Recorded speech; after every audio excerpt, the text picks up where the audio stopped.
आरव, क्या तुम्हें कभी आराम करने से फुर्सत मिलेगी? मैंने तुम्हें सिर्फ एक काम दिया था, एक स्पेशल डिश बनाने का। क्या वो तैयार हुई है जो तुम यहाँ आकर आराम फरमा रहे हो? आरव सुबह से घर की क्लीनिंग करने में और घर सजाने में लगा हुआ था। अभी कुछ मिनट पहले ही वो किचन से अपने रूम में आया था।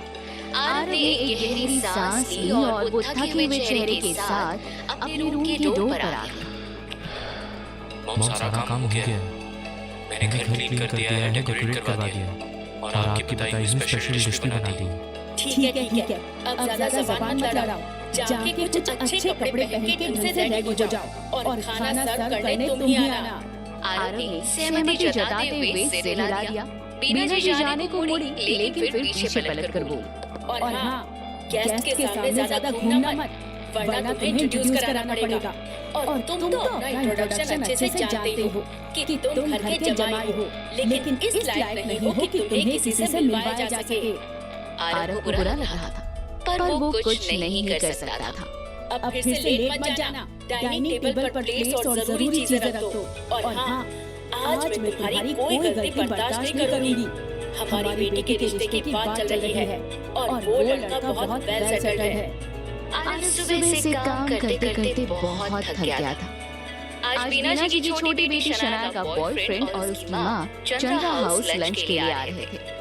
आरव घर के किसी नौकर से ज्यादा काम करता था और सैलरी के तौर पर उसे बेइज्जती और ताने मिलते थे, लेकिन आरव कभी किसी को पलटकर जवाब तक नहीं देता। आरव डाइनिंग एरिया में काम कर रहा था। बीना जी हॉल में सोफे पर बैठी मेहमानों के आने का इंतजार कर रही थी। इतने में मेन डोर के सामने 3 मर्सिडीज एक साथ आकर रुकी। थोड़ी देर बाद ही मिनी स्कर्ट पहने एक लड़की, सूट बूट पहने एक लड़के और साड़ी पहने एक औरत के साथ घर के अंदर आने लगी। बीना जी उठकर खुशी से उनकी तरफ बढ़ गई। वेलकम। हम लोग कब से इंतजार कर रहे थे। हम लोग कहाँ रह गए थे? मॉडर्न से दिखने वाली लड़की शनाया चंद्रा ने मुस्कुराते हुए कहा, आप तो जानते हैं अद्वैत को कितना काम होता है। सॉरी आंटी, एक क्लाइंट के साथ मीटिंग थी, इसलिए लेट हो गया। लोगों की आवाज से घर के और मेंबर्स भी हॉल में आ गए थे। कुछ देर में सारी फैमिली के मेंबर्स लंच के लिए डाइनिंग टेबल पर बैठ गए। शनाया अपने बॉयफ्रेंड अद्वैत को एक-एक करके सबसे इंट्रोड्यूस करवा रही थी। मेरी मॉम से तो तुम मिल चुके हो और डैड अभी यहाँ है नहीं। और ये मेरे भाई शिवम और भाभी तनुजा है। ये कुछ दिन के लिए हमारे साथ रहने आए हैं। अद्वैत ने कोई सवाल नहीं किया और एक छोटी सी बच्ची जो टेबल पर बैठी खाने का इंतजार कर रही थी, उसे देखकर पूछा, और ये कौन है? Little angel? शिवम भाई की बेटी। इधर आरव स्टाफ के दूसरे लोगों के साथ अभी डाइनिंग टेबल पर खाना लगा रहा था। वो इस बात का ध्यान रख रहा था कि उससे कोई गलती ना हो, वरना उसे मेहमानों के सामने बेइज्जती सहनी पड़ेगी। आरव अद्वैत और उसकी माँ को खाना सर्व कर रहा था, तभी बीना जी ने आरव की तरफ आंखें दिखाई। आरव ने सब्जी का बोल कुक को दे दिया और खुद किचन में चला गया। कुक जब किचन में गया तो आरव से पूछने लगा, आरव जी, आपसे एक बात पूछें?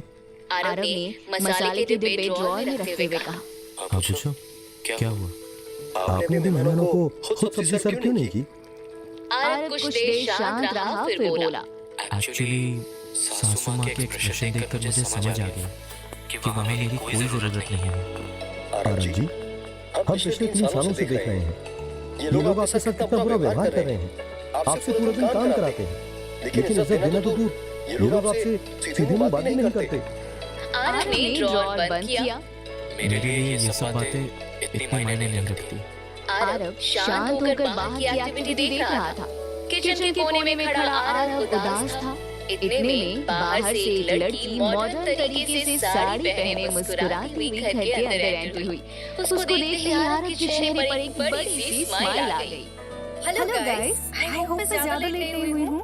बीना जी ने उस लड़की को बुलाते हुए कहा, अरे दीदी, कम हियर माय डॉटर, आओ हमारे साथ लंच करो। Hi Advait, how are you? I'm good. Pleased to see you. Thanks for asking, Miss Queen of Real Estate. Aunty ने बहुत तारीफ की है आपकी golden get real estate company में आपकी परफॉर्मेंस को लेकर। आपका वक्त तो काबिल तारीफ है। अदिति ने बदले में मुस्कुरा दिया। वो काली साड़ी पहने, आंखों पर चश्मा लगाए, कमर तक बाल और पतली सी कमर के साथ किसी मॉडल से कम नहीं लग रही थी।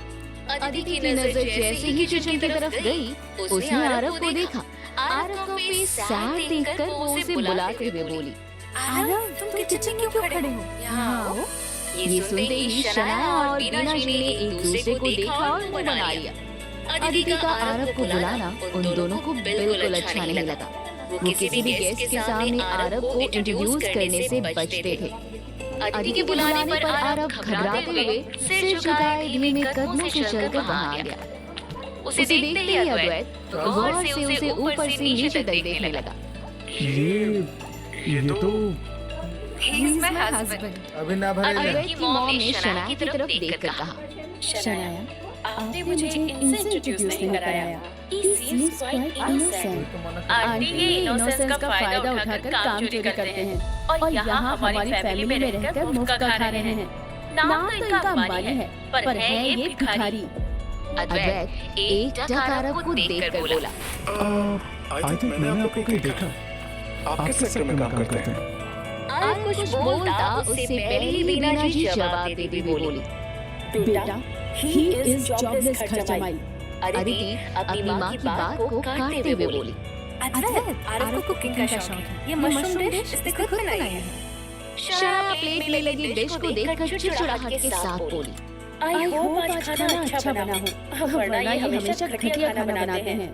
इतना कहकर शनाया ने मशरूम की डिश की एक बाइट ली, लेकिन अगले ही पल ओह गॉड, सच अ डिस्गस्टिंग डिश। इतना कहकर वो उठ कर गई और उसने डस्टबिन में थूक दिया।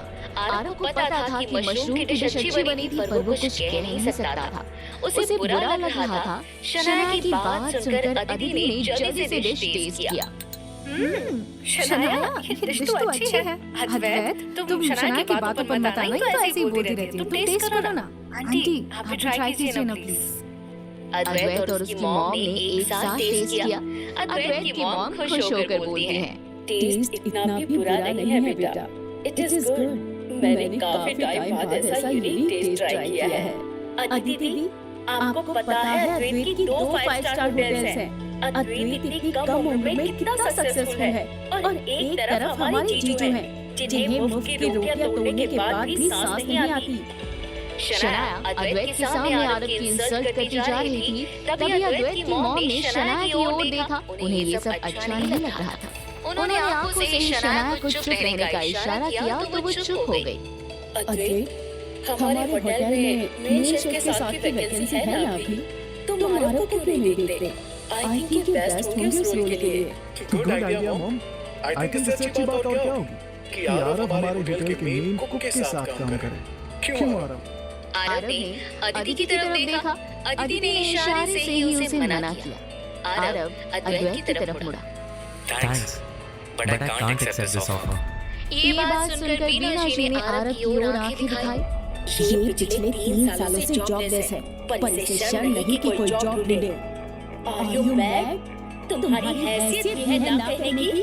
मंथ की 2 लाख सैलरी का ऑफर तुम ठुकरा रहे हो। आरव ने कोई जवाब नहीं दिया। अद्वैत आरव से इम्प्रेस्ड था। वो अभी याद करने की कोशिश कर रहा था कि उसने आरव को पहले कहाँ देखा है। अद्वैत लंच के बाद अपनी मॉम के साथ वहाँ से चला गया। सभी लोग डाइनिंग एरिया से चले गए। अदिति आरव के साथ वहाँ बैठी थी। आरव, तुम शनाया की बातों को दिल पर मत लेना। और हाँ, मैंने नहीं चाहा कि तुम किसी फैमिली मेंबर के अंडर काम करो और खुद को छोटा महसूस करो, इसीलिए मैंने जॉब के लिए ना कहा। आरव ने मुस्कुराते हुए अदिति का हाथ पकड़ा और बोला, डोंट वरी अदिति, मैं समझता हूँ। एंड थैंक यू मुझे गेस्ट के सामने इंट्रोड्यूस कराने के लिए। अदिति आरव का मूड ठीक करने के लिए बोलती है, इसमें थैंक्स की क्या बात है? कोई माने या ना माने, तुम इस घर के मेंबर हो और इस बात से कोई डिनाई नहीं कर सकता। खैर, क्या आज रात तुम मेरे साथ मूवी पे चलोगे? हाँ अदिति, आज। आरव आगे कुछ बोल पाता इससे पहले ही उसके कानों में मीना जी की आवाज आई। रुको, मैं अभी आया। वो अदिति के पास से भागता हुआ मीना जी के रूम में गया। अदिति उसे भागते हुए देखती रह गई। आरव कितना परेशान रहता है। आई होप मैं उसकी लाइफ में थोड़ी सी खुशी ला पाऊं। आरव, जब अद्वैत ने तुम्हें जॉब ऑफर की तो तुमने क्या सोचकर ना किया? तुम्हारी हैसियत भी थी कि तुम उसके सामने ना कर सको। अब मैं तुम्हें मुफ्त की रोटियां और नहीं खिला सकती। तुम किसी काम के नहीं हो। वो सासू माँ, मेरी कुछ पर्सनल प्रॉब्लम्स हैं जिस वजह से मैं जॉब नहीं कर सकता। Shut up. चाहती तो मैं भी नहीं हूँ कि तुम अद्वैत की कंपनी में जॉब करो और उसका रेपुटेशन खराब करो, लेकिन अब तुम्हारी ये बहानेबाजी और नहीं चलेगी। अब तुम्हारे पास एक हफ्ते का टाइम है, या तो तुम जॉब ढूंढ लो या मेरी बेटी से तलाक ले लो, और ये मेरी लास्ट वार्निंग है। और तुम्हें अच्छे से पता है मेरे खिलाफ कोई नहीं जा सकता, अदिति भी नहीं। आरव कुछ बोल पाता इसके पहले ही मीना जी वहाँ से चली गई। अब ये क्या प्रॉब्लम है? अदिति मेरी वाइफ है, मैं उससे दूर नहीं रह सकता, मैं उसे खो नहीं सकता। मुझे कुछ करना पड़ेगा, लेकिन क्या? आरव परेशान होकर फैमिली मेंबर्स के ढेरों कपड़े पर प्रेस कर रहा था, लेकिन उसके दिमाग में मीना जी की धमकी गूंज रही थी। वो जॉब ढूंढने के बारे में सोच रहा था। वो परेशान था, लेकिन तभी उसके फोन पर एक घंटी बजी और आरव कॉल पिक करके बोला। हेलो। दूसरी तरफ से एक आवाज आई। ये सुन आरव ने हाथ में पकड़ी प्रेस छोड़ दी और उसकी आंखों में चमक आ गई। What? वो आगे कुछ बोला, इससे पहले उसने देखा कि कोई उसके रूम के बाहर खड़ा है। वो हड़बड़ा गया। I don't know about this. Please don't call me again. काय तुम्हें इंडिया की ना अपन से घारी भैया घारी धीमे कदमों से मीना जी अंदर आ गई। किससे बात कर रहे थे? मीना जी आरव के कॉल पर बात करने के तरीके से थोड़ी कंफ्यूज थी और आरव को घूरते हुए भी देख रही थी। आरव फोन को साइड में रखते हुए जल्दी से कहता है, कुछ नहीं, वो रॉन्ग नंबर से कॉल था। ठीक है, नीचे आकर बाजार से सामान लाने की लिस्ट बना लो। ये कहकर मीना जी वहाँ से चली गई। आरव ने प्रेस छोड़कर दोबारा से अपना फोन उठाया और उस नंबर पर कॉल बैक किया।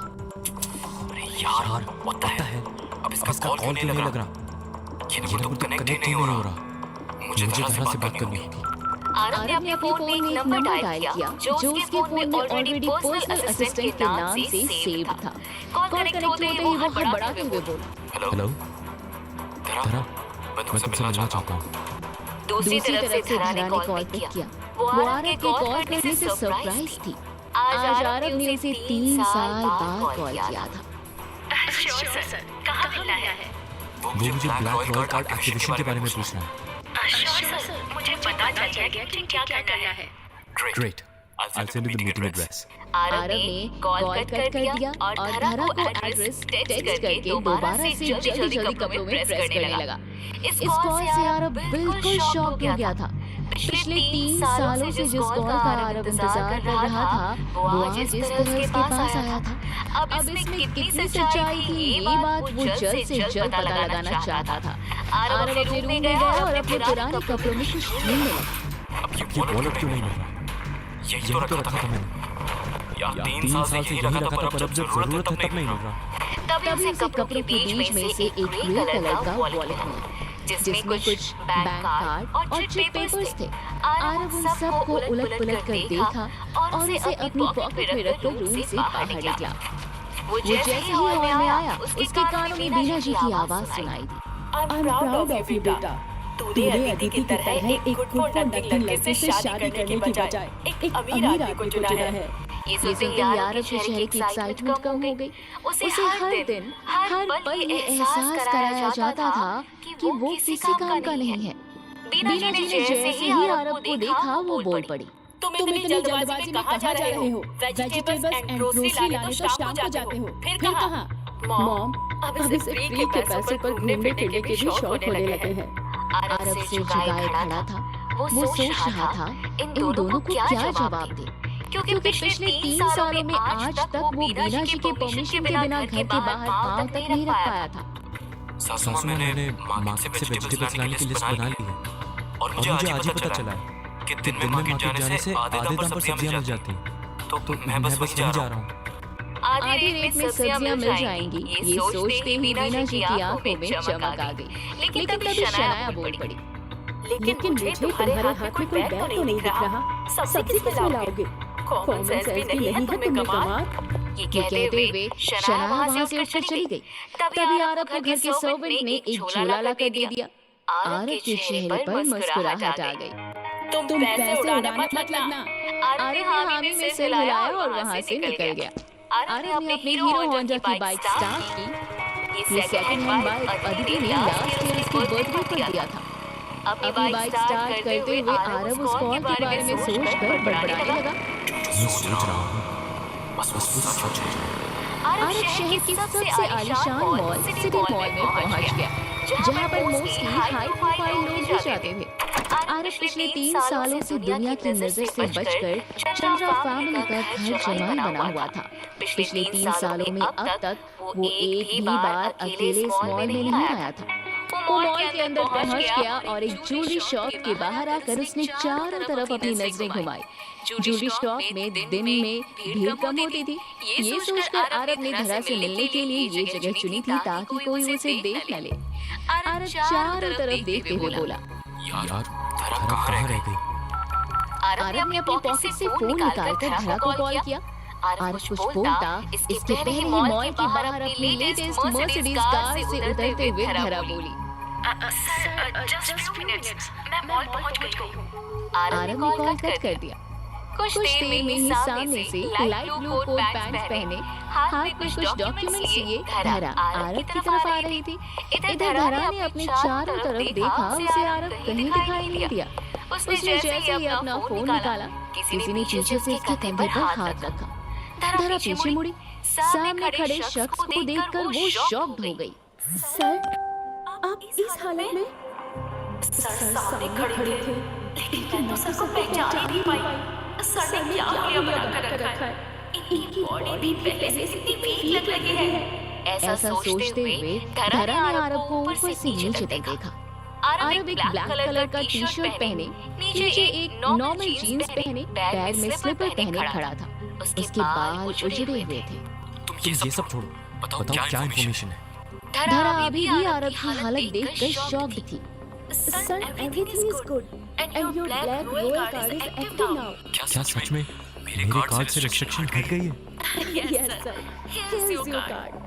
धरा ने अपने बैग से एक एनवलप निकालकर आरव को दे दिया। धरा ने आरव के सामने एक पेपर बढ़ा दिया और बोली, सर आप इस पेपर पर सिग्नेचर कर दीजिए ताकि मैं आपके कार्ड रिसीविंग डिटेल्स बैंक में सबमिट कर दूं। आरव पेपर पर साइन कर रहा था। सर अभी आप कहाँ हैं? सिग्नेचर कर आरव ने धरा को वो पेपर पकड़ा दिए। तुम्हें ये सब बारे में जानने की जरूरत नहीं है। Sorry sir. ओके, अब तुम निकलो and thank you so much. It is an honor for me, sir. इतना कहकर धरा मॉल से चली गई, लेकिन आरव अभी भी वहीं पर खड़ा अपने हाथ में पकड़े ब्लैक कार्ड को देखता रहा। उसे यकीन नहीं हो रहा था कि रातों रात इसकी किस्मत बदल गई है। मैं ये ब्लैक कार्ड चेक करके देखता हूँ कि एक्टिव हुआ भी है या डैड की कोई नई चाल है। आरव सोचने लगा कि वो क्या ले, उसे कुछ समझ नहीं आ रहा था। तभी उसकी नजर सामने के ज्वेलरी शोरूम पर गई। शादी को 3 साल हो चुके हैं। मैंने अदिति को आज तक कोई गिफ्ट नहीं दिया। एक काम करता हूँ, उसे ये ज्वेलरी गिफ्ट करके आज सरप्राइज कर देता हूँ। आरव शोरूम में गया। उसके बाहर एंटर करते ही उसके कपड़े और उसका हुलिया देखकर सब आपस में बातें करने लगे। अरे ये आदमी कौन है? इस शोरूम में वीआईपी कस्टमर्स ही आते थे, जिन्हें पूरा स्टाफ पहचानता भी था, लेकिन आरव के लिए रोड साइडर भी था और अनजान भी। शोरूम में एंटर करते ही आरव की नजर डिस्प्ले में लगी एक बहुत ही सुंदर डायमंड के वॉच पर गई। उसने उसके ऊपर हाथ फेरा ही था कि वो स्टाफ गर्ल उसके पास आई और उसने उसका हाथ रोकते हुए कहा, आई थिंक तुम गलत शोरूम में आ गए, प्लीज बाहर जाओ। आरव ने उसकी तरफ एक नजर घुमाई और अपनी आवाज में ठहराव लाते हुए बोला, मुझे ये डायमंड वॉच देखनी है। वो लड़की आरव को अजीब तरह से देखते हुए बोली, sir it is not an ordinary watch, ये 50 लाख की है, इसे अफोर्ड करना आपके लिए मुश्किल होगा। आरव ने हैरानी से उसकी तरफ देखा। वो इतनी महंगी वॉच खरीदने तो नहीं आया था, लेकिन जिस तरीके से स्टाफ ने उससे बात की थी वो हैरान हो गया। अरे आप ये वॉच मुझे दिखा दीजिए, मैं इसे खरीदूंगा।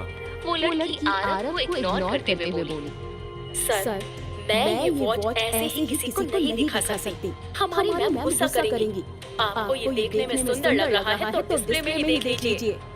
आरव को गुस्सा आ रहा था ये सोचकर कि वो लोग उसे वॉच देखने भी नहीं दे रहे थे। उसने अपना ब्लैक रॉयल कार्ड निकालकर उस लड़की को दे दिया। देखिए, इस वॉच का पेमेंट आप इस कार्ड से कर लीजिए और जाकर मेरे लिए वॉच पैक कराइए। जाइए। उस लड़की को वो ब्लैक रॉयल कार्ड देखने में थोड़ा अजीब लगा। उसने आज तक ये कार्ड नहीं देखी थी। वो डायमंड वॉच सेट पैक करने से पहले अपने मैनेजर के पास गई और मैनेजर को कार्ड देते हुए बोली, मैम, एक कस्टमर का पेमेंट इस कार्ड से करना है। मैंने ऐसा कार्ड पहले कभी नहीं देखा। क्या हमारे स्टोर पर ये एक्सेप्टेबल है? उसकी मैनेजर कार्ड देखकर हड़बड़ाते हुए चेयर से खड़ी हो गई। किसका है ये कार्ड? कहाँ है इसकी ऑनर? स्टाफ गर्ल हैरान थी। उसने आरव की तरफ इशारा किया और वो बोली, वो रहे। मैनेजर आरव के पास आकर रिस्पेक्ट से बोली, I am really sorry sir, मैंने आपको खुद अटेंड नहीं किया। Sir, please have a seat. आप चाय या कॉफी कुछ लेना पसंद करेंगे? आरव मैनेजर के हाथ में कार्ड देखकर समझ गया कि मैनेजर से इतनी इज्जत उस कार्ड की वजह से ही दे रही है। सारा स्टाफ हैरान था कि उनकी मैनेजर एक ऑर्डिनरी से पर्सन के सामने इस तरह डरी हुई और इतनी रिस्पेक्टफुल क्यों थी? क्योंकि उन लोगों ने मैनेजर को आज तक किसी प्यार से बातें करते हुए भी नहीं देखा था। पर यहाँ तो उसके मुंह से शहद टपक रहा था। नो, आप बस जितनी जल्दी हो सके ये वॉच पैक कर दीजिए। Sure sir. आरव ने अपने ब्लैक रॉयल कार्ड से वॉच का पेमेंट कर दिया। आरव अब डर भी रहा था कि कहीं कार्ड एक्टिव ना हुआ और पेमेंट फेल हो जाएगा, तब क्या होगा? उसकी खुशी फिर से उछल जाएगी। जैसे ही मैनेजर ने कार्ड को कार्ड रीडर में स्वाइप किया, आरव की घबराहट बढ़ने लगी। आरव की खुशी का ठिकाना नहीं रहा। उसके चेहरे पर रिलीफ के एक्सप्रेशंस आ गए। आरव बहुत खुश था ये सोचकर कि उसका कार्ड एक्टिव हो चुका था। ये देखते ही स्टाफ गर्ल जिसने आरव की बेइज्जती की थी, उसका दिल डर के मारे धड़कने लगा। उसे लगा जिस आदमी के पास इतना पैसा है वो तो खड़े-खड़े उसे खरीद सकता था। वो डर गई। स्टाफ गर्ल लगभग रोते हुए बोली, I am really sorry sir, मैंने आपसे सही तरीके से बात नहीं की। मुझे नहीं पता था आप इतने बड़े आदमी हैं। मुझे माफ कर दीजिए। आरव ने अपने कार्ड को अपनी पॉकेट में रखा और बोला, इट्स ओके। स्टाफ गर्ल को लगा नहीं था कि इतनी जल्दी वो उसे माफ कर देगा। वो अभी डरी हुई थी। लेकिन आरव के मन में कुछ और ही चल रहा था। उसे अभी भी अपनी किस्मत पर विश्वास नहीं हो रहा था। वो वॉच लेकर स्टोर से बाहर निकला। मुझे ये वॉच अभी नहीं लेनी चाहिए। मुझे कोई सच्ची चीज खरीदकर इस कार्ड को चेक करना चाहिए। मैं अपनी असलियत अभी सामने नहीं आने दे सकता, वरना बहुत बड़ी मुसीबत हो जाएगी। ये सोचते हुए वो लिफ्ट के अंदर जा ही रहा था कि सामने से आती एक बच्ची से आरव जोर से टकरा गया। अरे संभल कर। वो बच्ची गिरने ही वाली थी कि उसे आरव ने पकड़ लिया, लेकिन उसके हाथ से वॉच का बैग छूटकर दूर जा गिरा। डायमंड का वॉच अब जमीन पर पड़ा हुआ था। इस स्टोर में भी कैसे लोग आ जाते हैं जिन्हें चलने की भी तमीज नहीं है। एक लड़की की चिल्लाने की आवाज वहाँ गूंज उठी, लेकिन आरव का ध्यान वॉच पर था। वो भागते हुए उस तरफ बढ़ा, लेकिन सामने खड़ी लड़की ने उसका हाथ पकड़कर उसे रोक लिया। आरव, तुम यहाँ? वो लड़की अदिति की फ्रेंड जोया थी। जोया अदिति के साथ उसी स्टोर में अपने बॉयफ्रेंड के लिए डायमंड रिंग खरीदने आई थी। जोया ने आरव की नजरों का पीछा किया और वॉच को देखकर सवाल करती हुई बोली, ये डायमंड वॉच तुम्हारे पास कैसे? और तुम इसे लेकर इस तरह भाग क्यों रहे थे? मैं शॉपिंग करने आया था। अगली पल जोया आरव का मजाक बनाते हुए बोली, यू जॉबलेस, इस डायमंड स्टोर में कदम रखने की भी हैसियत नहीं है तुम्हारी, और तुम शॉपिंग करने आए थे? जरूर तुमने ये वॉच स्टोर से चोरी किया है। तब तक पीछे से अदिति भी आ गई। वो अपने फेस से ब्लैक गोगल हटाते हुए सरप्राइज होकर आरव की ओर देखकर बोली, आरव, तुम यहाँ क्या कर रहे हो? और क्या करेगा, स्टोर से वॉच चोरी करके भाग रहा था। वो तो मैंने देख लिया, वरना अब तक ना जाने कहाँ भाग गया होता। आरव, तुम्हारे पास ये वॉच, क्या तुमने सच में चोरी की है? आदिति, मैंने कोई चोरी नहीं की है। तुम इस वॉच के पेमेंट की रिसिप्ट देख सकती हो। अदिति ने रिसिप्ट देखा, वो शॉक्ड रह गई। अदिति बोली, आरव, ये वॉच 50 लाख की है। इतना सारा पैसा तुम्हारे पास कहाँ से आया? या तो आरव ने स्टोर से चोरी की है, या तो तुम्हारा बैंक बैलेंस उड़ा लिया होगा। इसलिए मैं तुमसे इस लड़के से डिवोर्स लेने की बात करती हूँ। चुप मत रहो आरव, प्लीज स्पीक अप। इतना सारा पैसा तुम्हारे पास कहाँ से आया? जोया पेमेंट रिसिप्ट उलट-पलट कर देखते हुए बोली, ये रिसिप्ट डुप्लीकेट भी हो सकती है।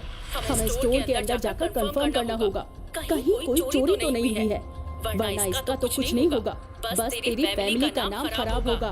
ये सुनकर आरव परेशान हो गया। उसे समझ नहीं आ रहा था कि वो क्या करे। ओह माय गॉड, अगर ये लोग अंदर गए तो इन्हें पता चल जाएगा कि मैंने पेमेंट कार्ड से किया है। अब मैं क्या करूं? अदिति को जोया की कोई बात सुनाई नहीं दे रही थी। इतना महंगा डायमंड वॉच आरव के हाथों में देखकर उसके होश उड़ गए थे। वो शॉक थी। इधर जोया ने आरव को बोलने का कोई मौका नहीं दिया और उसका हाथ पकड़कर स्टोर के अंदर खींच लाए। बताओ आरव, तुमने किस काउंटर से ये डायमंड वॉच खरीदा था? आरव ने काउंटर्स की तरफ देखा। वो सच नहीं बोल सकता था। उसकी नजर काउंटर नंबर 2 पर गई। वहाँ कोई भी नहीं था। काउंटर नंबर 2 से। आरव, लेकिन काउंटर नंबर 2 पर तो कोई है ही नहीं। लेकिन कुछ देर पहले वहाँ पर 2 लड़कियां और एक मैनेजर थी। तुमने काउंटर नंबर 2 इसलिए बताया क्योंकि वहाँ पर कोई नहीं है, तो तुम्हें लगा कि मैं किसी से पूछूंगी भी नहीं। लेकिन ध्यान रखो, मेरा दिमाग और नॉलेज दोनों तुमसे ज्यादा है। जोया तेज कदमों से रिसेप्शन टेबल पर जाती है और वहाँ पर सारे काउंटर के लोगों को अटेंशन बोलते हुए माइक पर बोलती है। अटेंशन डियर सेल्स गर्ल्स, सभी अपने काउंटर्स में चेक कीजिए, कहीं किसी की शॉप से कोई डायमंड का वॉच तो चोरी नहीं हो गया जिसकी कीमत 50 लाख है। चोरी का नाम सुनकर स्टोर में चारों तरफ अफरा तफरी मच गई। अब आरव को सिचुएशन हाथ से फिसलती हुई दिखाई दे रही थी। उसे लग रहा था कि उसका सच अब सामने आ जाएगा। ये सारी चीजें देखकर अदिति बहुत टेंशन में आ गई। जोया के पास कुछ स्टाफ गर्ल्स आई और जोया से पूछने लगी, मैम, आपको चोरी की खबर कहाँ से मिली? क्या ये सच में हमारे स्टोर में चोरी हुई है? मैं श्योर नहीं हूँ, लेकिन हो सकता है कि 50 लाख का डायमंड वॉच काउंटर नंबर 2 से चोरी हुआ हो, जो अभी इस लड़के के हाथ में है। ये कहते हुए जोया ने आरव की तरफ पॉइंट किया। ये दिखने में तो मामूली आदमी ही लग रहा है, जरूर इसने वॉच चोरी किया होगा। वो लड़कियां आरव के हाथ से वॉच छीनने लगती हैं। लड़कियों को भी छीनते हुए देखकर आरव खुद ही वो बैग छोड़ देता है। Get out idiot! अदिति तुम कुछ बोल क्यों नहीं? मैंने जो चोरी नहीं की है। मैं क्या बोलूं? मुझे खुद समझ नहीं आ रहा कि ऐसा क्या हो रहा है। आरव को अब ये सब ज्यादा लग रहा था। उसे इंसल्ट फील हो रहा था। उसने जोया की आंखों में सीरियसली देखते हुए कहा, तुम्हें डायमंड वॉच के बारे में जानने का इतना ही शौक है ना? तो अभी काउंटर नंबर 4 के मैनेजर को बुलाओ। जोया मैनेजर को बुलाने के लिए स्टाफ से रिक्वेस्ट कर रही थी। इतने में उसका बॉयफ्रेंड रजत गिल पीछे से जोया के कंधे पर हाथ रखकर पूछने लगा, What happened, babes? तुम तो यहाँ रिंग चूज करने आई थी ना? इतना परेशान क्यों हो? मेरी इनोसेंट फ्रेंड के हस्बैंड ने शायद इस स्टोर से वॉच चोरी कर लिया है। Oh God! You mean Aditi's husband is a thief? Shut up, Rajat, it's not proven yet. कुछ देर बाद काउंटर नंबर 4 की मैनेजर वहाँ आती है और आरव को दोबारा से स्टोर में देखकर उसे स्माइल के साथ कहती है, सर बताइए, मैं आपकी क्या हेल्प कर सकती हूँ? मैं जानना चाहती हूँ क्या ये वॉच इन्होंने पेमेंट करके खरीदा है या फिर चोरी किया है? Madam, I am really sorry, but आपने बेवजह इस वॉच की चोरी की खबर हमारे स्टोर में फैला रखी है। ये तो सर ने कुछ देर पहले ही अपनी वाइफ के लिए खरीदा है। जोया के तो चेहरे का रंग उड़ गया। वहीं आरव के पास आकर 50 लाख रुपए कहाँ से आए, ये सोचकर अदिति के फेस पर चिंता की लकीरें खिंच गई। मैनेजर और बाकी स्टाफ गर्ल्स वहाँ से चली गई। मामले को सलटते देखकर जोया को बहुत चिढ़ाने लगी। वो इतनी आसानी से आरव को बिना इंसल्ट किए जाने नहीं दे सकती थी।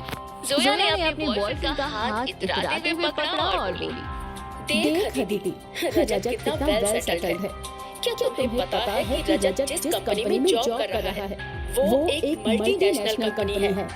रजत ने अपनी घड़ी संभालते हुए जोया से कहा, जोया, तुमने मुझसे पूछा था कि मैंने अब्रॉड में जॉब के टाइम पर कौन सी वॉच खरीदी थी? अपने हाथ की घड़ी दिखाते हुए रजत आरव की इंसल्ट करने लगा। अदिति ने भी जब उसकी वॉच को देखा तो चौंकते हुए बोली, Sir, Zoya, this watch is so expensive. Aarav ने जैसे ही रजत के हाथ में बंधी घड़ी की तरफ देखा तो उसके मुंह से निकल गया, ये तो ओरिजिनल ब्रांड का डुप्लीकेट वॉच है। रजत जब ये सुना तो उसने आंखें निकालते हुए आरव की ओर देखकर बोला, तुम्हें ब्रांड के बारे में क्या नॉलेज है? कभी किसी ब्रांडेड स्टोर में गए हो? आरव, तुम कुछ देर पहले इनोसेंट प्रूव हो गए तो क्या कुछ भी बोलोगे? चोरी ना करने से ये बात बदल नहीं जाती कि तुम एक जॉबलेस घर जमाई हो जो अपनी बीवी से पॉकेट मनी लेता है। अदिति को सोया पर गुस्सा आ गया और वो बहुत सिमट कर बोली, कि वॉच को डुप्लीकेट कहा है तो वो उसे साबित भी करेगा। आरव बताओ, ये वॉच डुप्लीकेट है तुमने कैसे पहचाना? अदिति, इस कंपनी की ओरिजिनल वॉच की सुइयों का डिजाइन हमेशा स्ट्रेट और गोल्डन होता है, लेकिन रजत की पहनी हुई इस वॉच की सुइयों की बनावट और रंग दोनों ही डिफरेंट है। और ओरिजिनल वॉच की तरह डायल के बीच में बना हुआ कंपनी का लोगो भी नहीं है। इतना कहकर आरव चुप हो गया और अदिति शॉक हो गई। आरव को फॉरेन ब्रांच के बारे में कितनी नॉलेज है, लेकिन कैसे? सोया और रजत दोनों आरव की नॉलेज से दंग रह गए। अब उनके पास कहने को कुछ नहीं रह गया था, इसलिए सोया रजत के हाथ को पकड़ कर बोली, कम ऑन बेबी, आरव की बातों से समाई मत करो, ये कुछ भी बोल रहा है। एक किचन संभालने वाले को इंटरनेशनल ब्रांड्स के बारे में क्या नॉलेज होगी?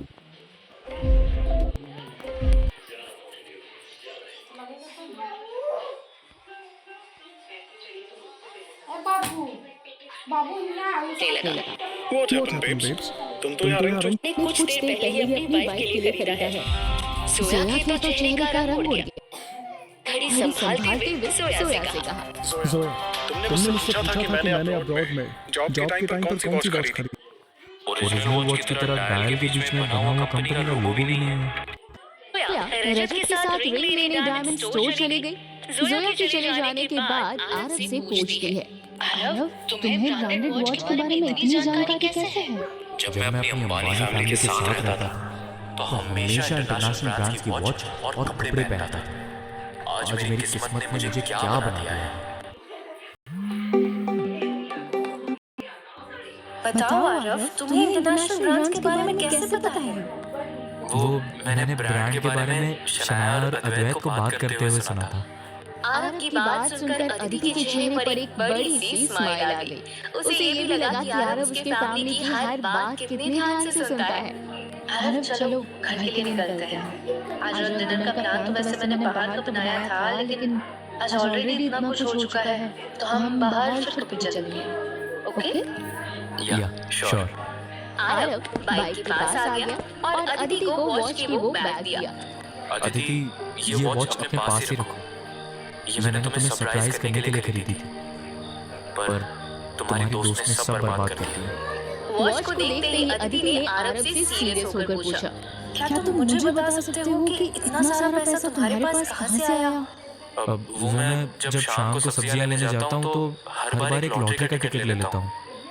बस इस बार लॉटरी विनर में मेरा नाम आ गया, तो मैंने सोचा उन पैसों से तुम्हारे लिए कुछ ले लूं जिससे तुम्हें सरप्राइज कर सकूं। अदिति की आंखें खुशी से चमक जाती है। That's great news, Aarav. तुम्हें ये बात मुझे पहले बतानी चाहिए थी। तो हम इन पैसों को सेविंग्स में जोड़कर अपने लिए एक सेपरेट फ्लैट भी खरीद सकते थे, जिससे तुम्हें मेरे मॉम डैड के तानों से छुटकारा मिल सकता था। डोंट वरी अदिति, मैं भी अब जॉब करूंगा और फिर हम दोनों मिलकर अपने सारे सपने पूरे करेंगे।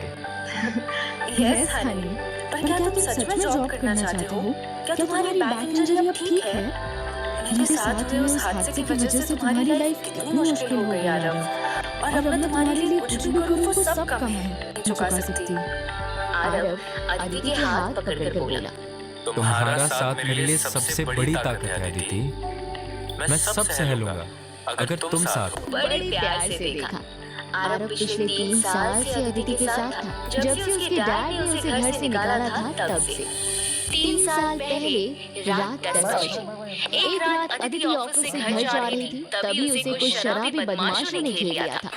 हेल्प! हेल्प! आरव के कान में जब चिल्लाने की आवाज गई तो वो इस आवाज का पीछा करते हुए अदिति के पास पहुंचा तो उसने देखा 3-4 लड़के जो अदिति को जमीन पर गिराकर उसका रेप करने की कोशिश कर रहे थे।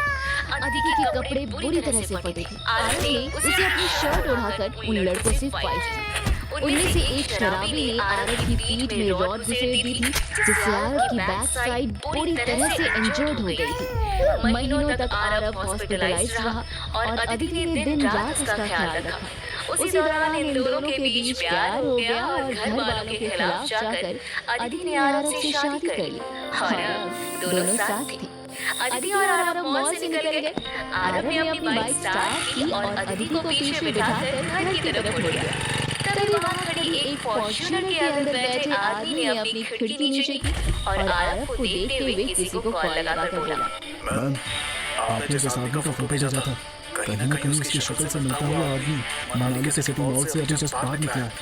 उधर से आवाज आई, उनका पीछा करो और देखो वो कहाँ तक जा रहा है। Sure ma'am. फोन काट कर वो आदमी आरव का पीछा करने लग रहा है।